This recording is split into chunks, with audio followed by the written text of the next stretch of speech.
La raison de notre point de presse aujourd'hui est que tous les acteurs de l'industrie musicale, AIM, au sein de l'association, nous nous sommes réunis plusieurs fois et nous avons vraiment fait un diagnostic de la situation sociale des acteurs, et qui est une situation vraiment très difficile par rapport au manque d'encadrement, au manque de couverture maladie,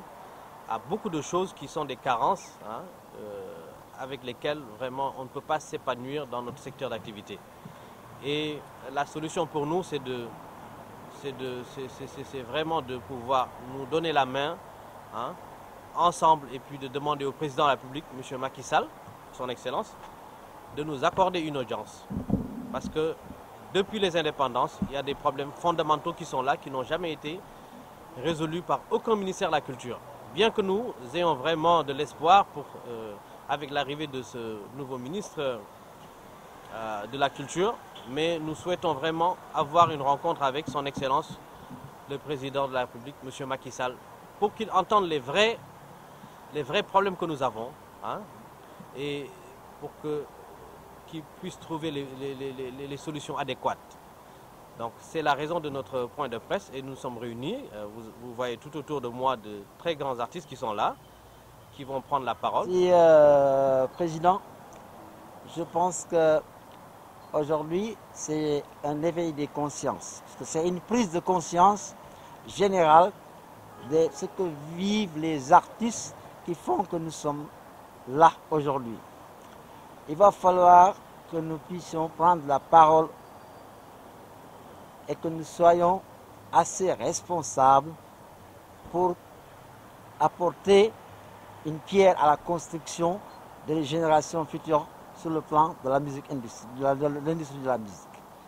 Nous avons longtemps expérimenté depuis plus d'un quart de siècle et je pense que les mots, nous les connaissons. Nous maîtrisons la chose et nous avons fait une prise de conscience, nous avons pris des notes et je pense qu'il va falloir que nous soyons les vrais porte-parole des artistes, c'est-à-dire qu'on puisse nous entendre exactement. Et cela, puisque le premier gardien de la Constitution et de la culture est bien son Excellence, Monsieur le Président de la République, nous voudrions effectivement échanger de vive voix avec lui pour que, au niveau, n'est-ce pas, de sa politique de faire émerger le pays, que nous ne soyons pas en reste. Il va falloir compter sur les artistes, puisqu'il n'y a pas de développement sans culture. On est au début et à la fin de tout processus de développement. Eh bien, je pense que nous devons avoir la parole et que nous devons pouvoir nous exprimer, puisqu'il nous manquait un cadre. Il va falloir restaurer un cadre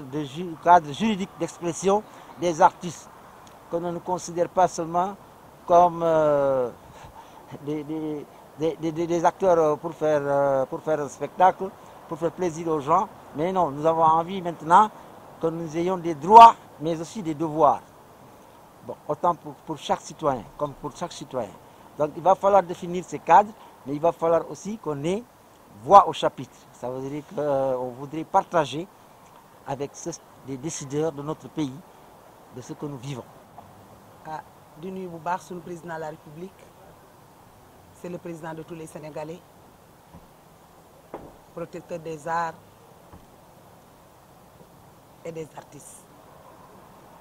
Waaw kon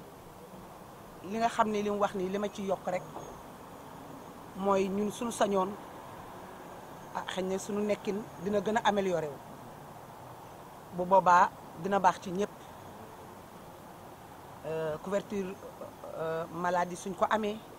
am mutuelle de santé loolu lu baax lay ci ñun parce que gis nañ lu bari luy xew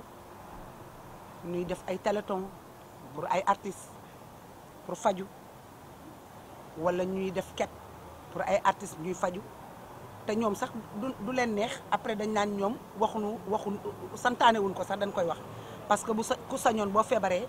da ngay dem faju ji sans kenn di ci intervenir. Man def naa 44 ans de carrière liggéey ba màgget te li ñu liggéey liñ ci am sax bariwul am na ci ñoo xam ne amuñu ay kër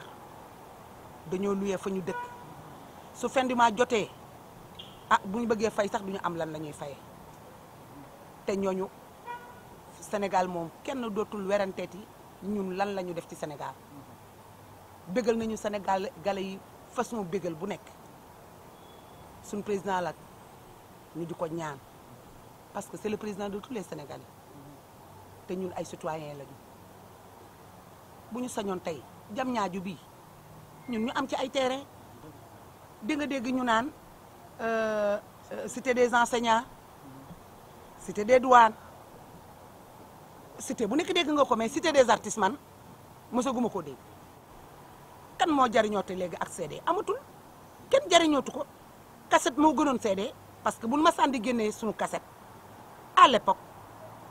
bu nee tey la kasetu Kiné Lam di génn wala ñun tey la kasetu Youssou Ndour di génn wala Baaba Maal Ismaïla Lo Omar Pène wala artiste bu nekk daan nañ jaay 60 000 exemplaires ci benn jour léegi mënatuñ koo am ci àdduna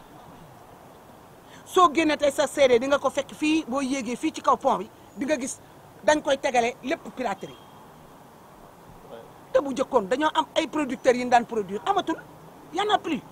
te producteur sax ak producteur parce que dañuy jaay bu njëkk ba dañ daan jaay ñun génne naa fi sama CD jaay 200 000 exemplaires fii en 1989 di génne ay année mais buñ dee def suñu CD ñun képp noo koy defar suñu bopp man maa ngi studio su ma amee sama 1 million parce que bëgg naa diversité pour musique bi bëgg naa ay couleur dinaa bëgg Papis Konaté bokk dinaa bëgg Dembel ñëw dinaa bëgg Abi Faye ñëw et d'autres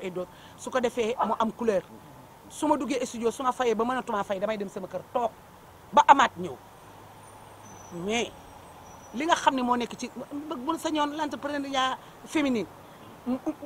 nu financé ni ñun ñu mën di defar suñuy œuvre bu nu nee fay leen ñun nu fay mais xam ngeen ni ak jamono